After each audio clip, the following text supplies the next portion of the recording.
Selamat sore, kembali lagi bersama saya di channel saya. Perkenalkan, nama saya Sefirman Jibua, NPM 18110683. Email saya sefirmanjibua97@gmail.com. Baik, pada kali ini saya akan menyampaikan tentang teknik riset operasi yang ada beberapa materinya, hingga pertemuan pertama hingga sampai dengan pertemuan ke-14. Jadi pada hari ini saya akan menyampaikan pertama adalah kontrak perkuliahan. Jadi kontrak perkuliahan di pertemuan pertama itu adalah perkuliahan menggunakan Zoom atau Google Classroom, WA Group. 2. Wajib mengikuti perkuliahan tata tertib perkuliahan. 3. Mengisi KRS. 4. Membayar uang kuliah. 5. Mengisi absensi perkuliahan. 6. Mendownload materi yang diberikan. 7. Mengerjakan tugas yang diberikan. 8. Mengikuti ujian tengah semester. 9. Mengikuti ujian akhir semester. Itulah kontrak perkuliahan bersama Pak Iksan Parinduri. Lanjut, materi perkuliahan di teknik riset operasi ini adalah yang pertama adalah pendahuluan, teknik riset operasi, formulasi masalah dengan pemodelan, linear programming dengan metode prima simplex. Berikutnya adalah revisit simplex, dualitas analisis sensitivitas, metode transportasi, model penugasan, dan teori permainan. Baik, selanjutnya yaitulah software yang digunakan di materi di teknik riset operasi itu adalah POMQ for Windows 3. Bisa dilihat pada gambar yang telah saya cantumkan di slide ini. Berikutnya adalah pertemuan kedua. Jadi pada pertemuan kedua ini kita akan membahas dengan teknik riset operasi. Pertama adalah teknik riset operasi. Apa itu teknik riset operasi? Teknik riset operasi adalah aplikasi metode-metode, teknik-teknik dan peralatan ilmiah dalam menghadapi masalah-masalah yang timbul dalam operasi perusahaan dengan tujuan menemukan pemecahan yang optimal dalam kehidupan sehari-hari. Seringkali menjumpai masalah-masalah dengan tingkat kesulitan yang berbeda. Dalam penyelesaiannya diharapkan mendapat hasil yang optimal. Namun, dalam prosesnya terdapat kendala-kendala yang dihadapi, salah satunya yaitu sumber daya yang dimiliki terbatas. Sehingga, untuk mencapai hasil yang optimal, dibutuhkan metode atau cara tertentu. Kumpulan metode atau cara untuk menyelesaikan masalah tersebut disebut dengan riset operasi. Dengan riset operasi, bagaimana tugas dapat dilakukan dengan tujuan agar diperoleh hasil yang optimal dengan mempertimbangkan keterbatasan sumber daya yang ada. Lanjut, sejarah singkat teknik riset operasi. Ya, sebelumnya pasti ada sejarah wajib, ya kan? Jadi sejarahnya itu bisa dicatatkan dalam buku ilmuwan para insinyur yang telah terlibat dalam sejarah teknik riset operasi ini. Jadi salah satu contohnya dalam sejarah kuno terjadi pada tahun 212 sebelum Masehi, yaitu ketika kota Sikrusa meminta Archimedes untuk mengupayakan alat penghancur kepung armada laut Romawi. Konsep riset operasi dalam dunia militer berkembang di kedua sisi Samudra Atlantik selama Perang Dunia Pertama. Dalam tahun 1914 sampai dengan 1915 Masehi, F.W. Latchester di Inggris mencoba merumuskan operasi militer secara kualitatif dengan menurunkan persamaan-persamaan yang menunjukkan hubungan relatif antara hasil perang dengan kekuatan pertempuran dan kekuatan senjata mereka. Selama periode tersebut, Thomas Alva Edison di Amerika Serikat sedang mempelajari proses perang anti kapal selam. Ia mengumpulkan data-data yang digunakan untuk menganalisis gerakan agar kapal laut mampu menggelamkan dan menghancurkan kapal selam. Ia merancang suatu permainan perang sebagai simulasi persoalan pergerakan yang berhubungan dengan lautan. Ia bahkan menganalisis taktik zigzag dari kapal-kapal dagang dan menghindari kapal selam. Dalam bidang ekonomi, model dan ukuran persediaan ekonomis pertama kali dipublikasi oleh Ward W. alias Harris pada tahun 1915 Masehi. Pada tahun 1917 Masehi, formula waktu menunggu yang dikembangkan berdasarkan prinsip-prinsip statistik diterbitkan oleh A.K. Erlang, seorang ahli matematika Denmark yang bekerja di sebuah perusahaan telepon Copenhagen. Itulah demikian sejarah singkat dari teknik riset operasi.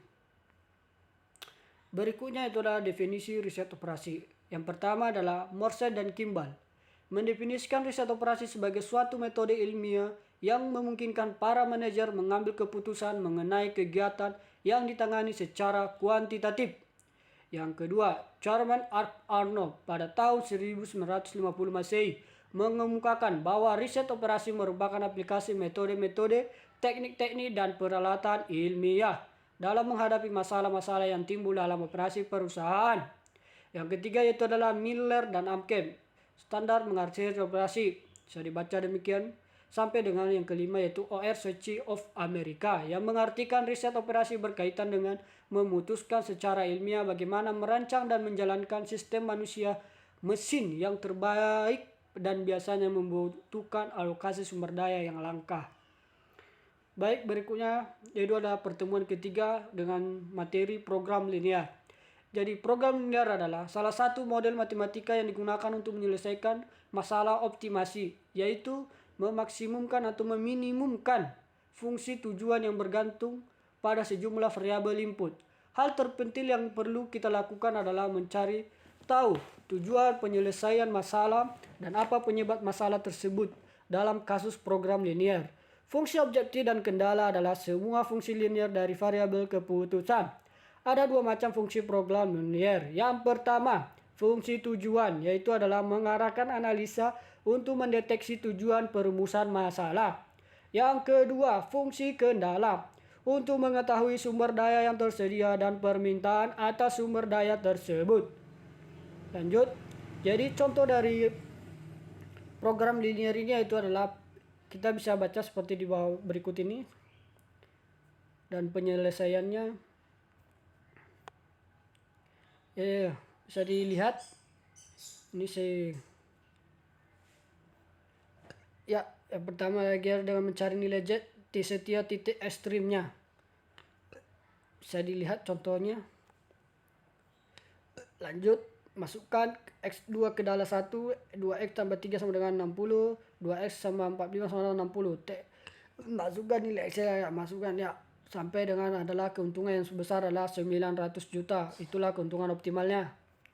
Baik, lanjut kita ke pertemuan keempat, yaitu metode simplex. Metode simplex merupakan metode yang umum digunakan untuk menyelesaikan seluruh problem program linear, baik yang melibatkan dua variabel keputusan maupun lebih dari dua variabel keputusan. Yang pertama adalah metode simplex pertama kali diperkenalkan oleh George Bedancis pada tahun 1947 dan telah diperbaiki oleh beberapa ahli lainnya. Yang kedua adalah metode penyelesaian. Dari metode simplex ini melalui perhitungan ulang atau iteration, di mana langkah-langkah perhitungan yang sama diulang-ulang sebelum solusi optimal diperoleh. Penyelesaian dengan metode simplex ada beberapa syarat. Yang pertama adalah model program linear atau canonical form harus dirubah dulu ke dalam suatu bentuk umum yang dinamakan bentuk baku atau standard form. Ciri-ciri dari bentuk baku model program linear yaitu adalah semua fungsi kendala atau pembatas berupa persamaan dengan sisi kanan non-negatif. Yang kedua adalah semua variabel berkeputusan non-negatif. Ketiga adalah fungsi tujuan dapat memaksimumkan maupun meminimumkan. Contohnya adalah fungsi tujuan minimal X3, X tambah 1, 5X dengan batasan mesin A, 2X sama 8 mesin, B, 3X, 2, 15 mesin, C, 6X tambah 5X2 atau lebih besar sama dengan 30, di mana X1 dan X2 sama dengan atau lebih besar atau sama dengan 0. Langkah penyelesaiannya bisa kita lihat di sini, yaitu pertama adalah untuk tujuan agar menjadi maksimal dikalikan dengan -1 jika kendala bertanda sama dengan tambahkan ruas kiri satu variabel tambahan berupa variabel artifisial. Selanjutnya yaitu adalah bisa kita perhatikan untuk menyelesaikan beberapa tugas dari situ. Kita lanjut yaitu pertemuan kelima, yaitu metode transportasi. Metode transportasi adalah suatu metode yang digunakan untuk mengatur distribusi dari sumber-sumber menyediakan produk yang sama, tempat yang membutuhkan secara optimal. Metode stepping atau stone. Contohnya itulah suatu perusahaan yang mempunyai 3 buah pabrik di WHP. Perusahaan menghadapi masalah alokasi hasil produksi dari pabrik-pabrik tersebut ke gudang-gudang penjualan di ABC.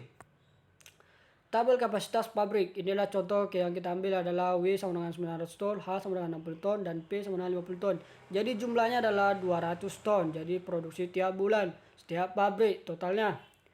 Tabel kebutuhan gudang. Jadi setiap gudang membutuhkan beberapa, contohnya ya, gudang A 50 ton, gudang B 110 ton, gudang C 40 ton. Jadi jumlahnya adalah 200 ton.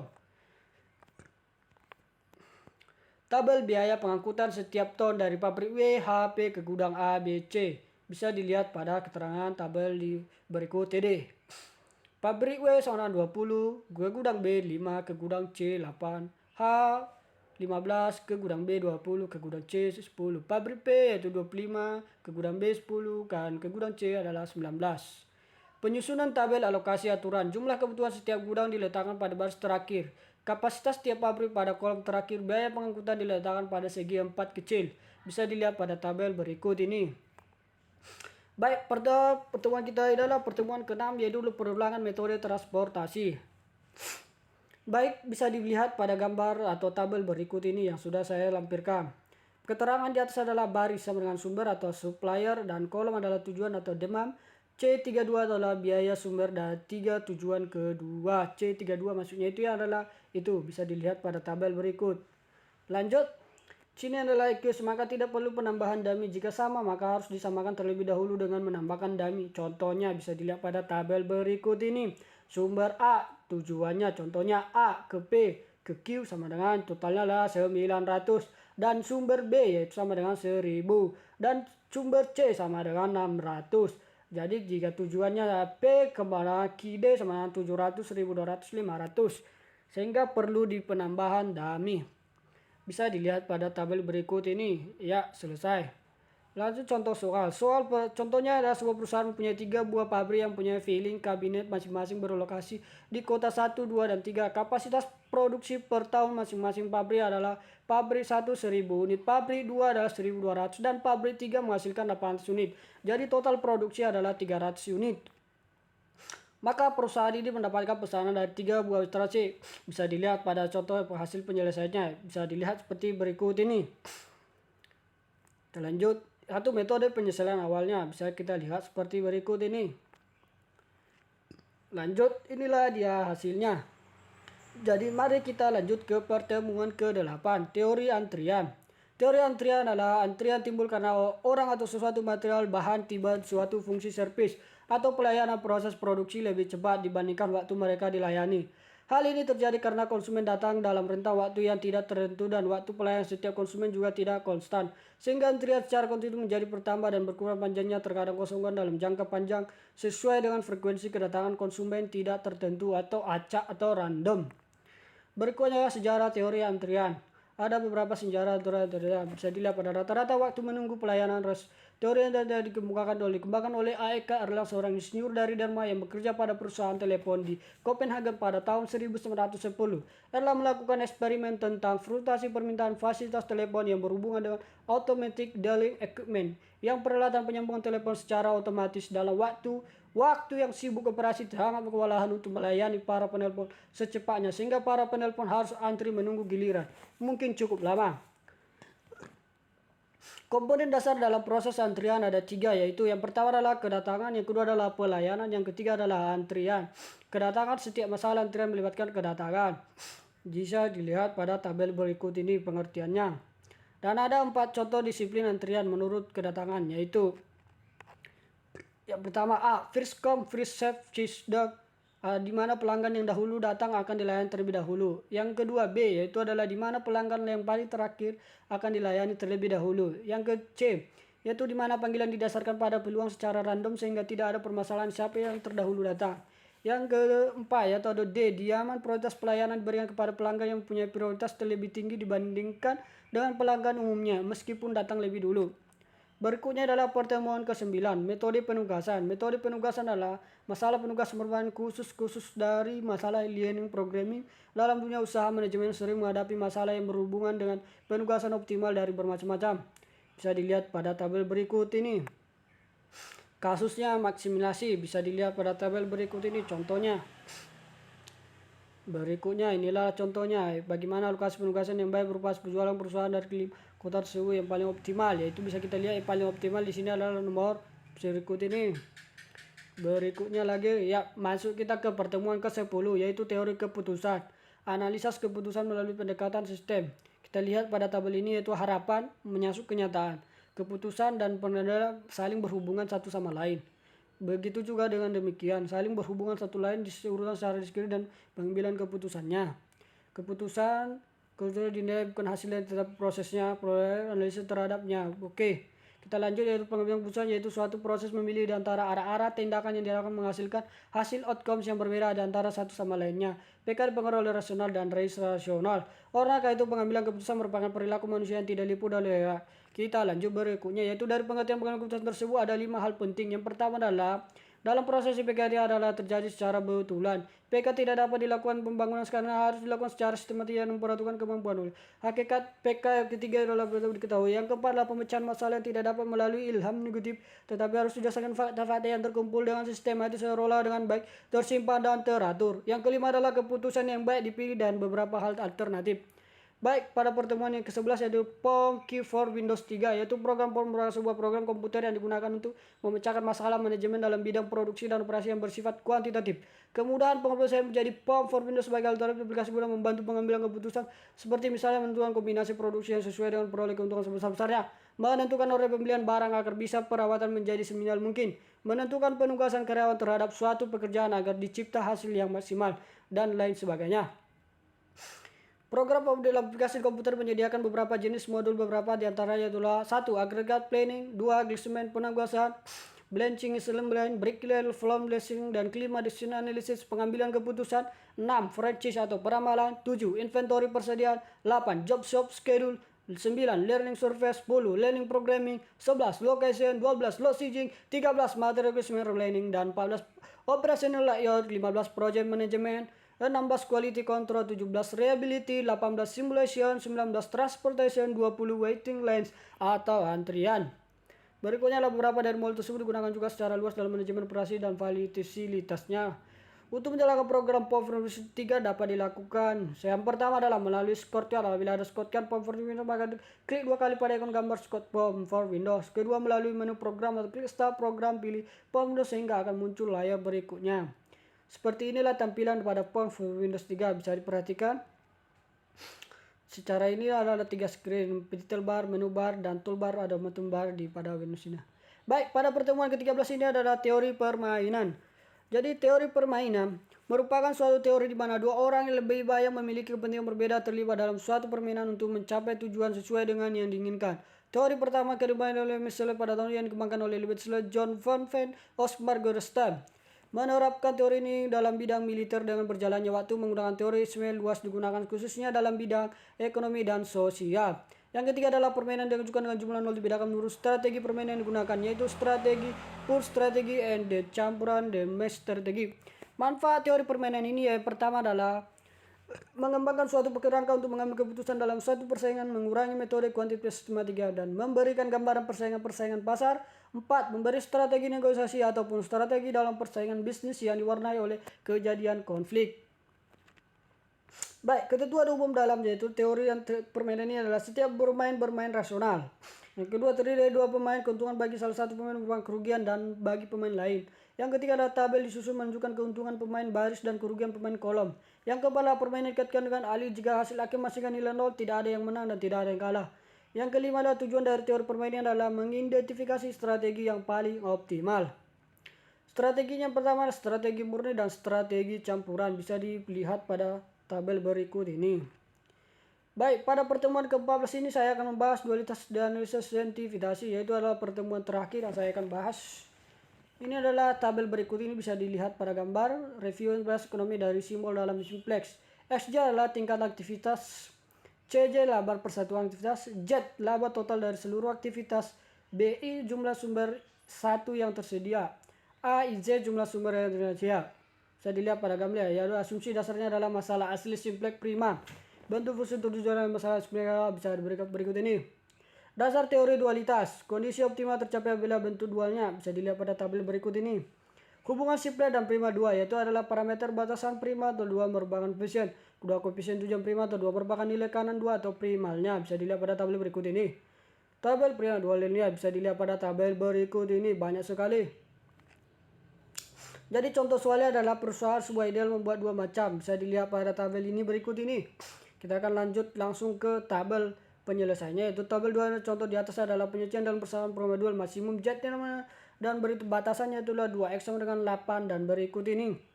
Tabel optimal simplexnya adalah, mari kita lihat tabel berikut ini. Penjelasannya bisa pertama yaitu adalah perhatikan ketika nilai tersebut sama dengan koefisien slack variabel pada baris pertama Z. Yang kedua, nilai ini juga menunjukkan kontribusi per satu sumber satu atau produk terhadap laba. Contohnya untuk Y3 setengah kendala 3 bila kapasitas mesin 3 dapat dinaikkan dari 6x tambah 5x 25 menjadi 30. Bisa dilihat pada tabel berikut ini. Lanjut, kita lihat tetapi kenaikan bahas dalam contoh maksimal 19. Bagaimana kalau naiknya 50, ya kan? Kita lihat 50 sama dengan x3, 50 x5, maka 18 sama dengan 93, 5x2 sama dengan 75, jadi sama dengan 18, x1 sama dengan 75. Jadi x sudah melanggar batas ke-1, di mana 2x sama dengan 8, 2x sama dengan atau lebih kecil dari 8 sehingga x sama dengan lebih kecil dari 4 sama dengan 4. Begitu pula dengan kenaikan-kenaikan pada batasan lainnya. Jadi analisis sensitivitas, manfaat utama menghindari perhitungan ulang yang dapat terjadi adalah perubahan-perubahan pada masalah awal seperti perubahan pada nilai kanan fungsi batasan, perubahan pada koefisien fungsi tujuan, penambahan variabel baru, penambahan batasan baru, dan berikutnya adalah variabel-variabel dasar mengalami perubahan, tapi nilainya tidak berubah. Baik, sekianlah penjelasan saya pada sore hari ini tentang materi atau dengan dosen saya, yaitu adalah teknik riset operasi. Saya sudah menyampaikan materi dari pertemuan awal hingga pertemuan ke-14. Jadi sekian dan terima kasihlah buat yang sudah menonton channel saya. Jangan lupa like, subscribe, and comment. Sekian dan terima kasih. Dadah.